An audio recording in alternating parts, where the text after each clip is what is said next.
আমি এখন আছি চাঁপাইনবাবগঞ্জের বৃহৎ সবজি বাজার, পুরাতন বাজার, তোহা বাজারে। এইখানে আমাদের গত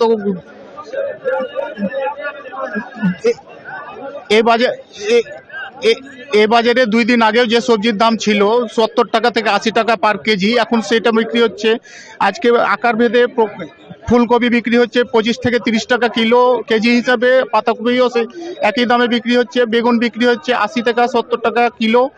আমাদের সিম যে মৌসুমি সিম, সেই সিম বিক্রি হচ্ছে 80 টাকা কিলো দরে।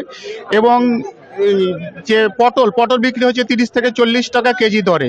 কৃষকরা বলছেন যে এই যে 2 দিন আগেও যে কৃষি পণ্যের দাম ছিল, সে দাম এখন অনেকটা নেমে গেছে, যার কারণে তাদের যে খরচ, সেই খরচ উঠাতে তারা হিমশিম খাচ্ছেন। পাশাপাশি অনেকে আবার বলছেন যে গত মানে বেশি দামের জিনিস কিনে আজকে বাজার যেহেতু পড়ে গেছে, সেই কারণে কম দামে বিক্রি করতে হচ্ছে। আর আমাদের এই বাজারটি সাধারণত যে পার্শ্ববর্তী রাজশাহী, নাটোর, নওগাঁ থেকে যে সবজি আসে, সেই সবজি এখন বিক্রি হচ্ছে। আমাদের চাঁপাইনবাবগঞ্জে আমাদের চাঁপাইনবাবগঞ্জের এখনো সবজি উঠতে দেরি আছে, এই সব সবজি বিক্রি হচ্ছে পার্শ্ববর্তী জেলাগুলো থেকে। এই ছিল আমার কাছে সর্বশেষ।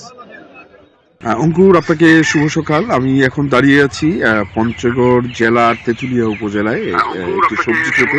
এখানে আমরা দেখতে পাচ্ছি যে ফুলকপি, আপনার লাফা শাক, এখানকার জনপ্রিয় একটি শাক হচ্ছে লাফা শাক, এবং লাল শাক, আরো মূলা শাক এবং ধনেপাতার যে চাষ হয়েছে।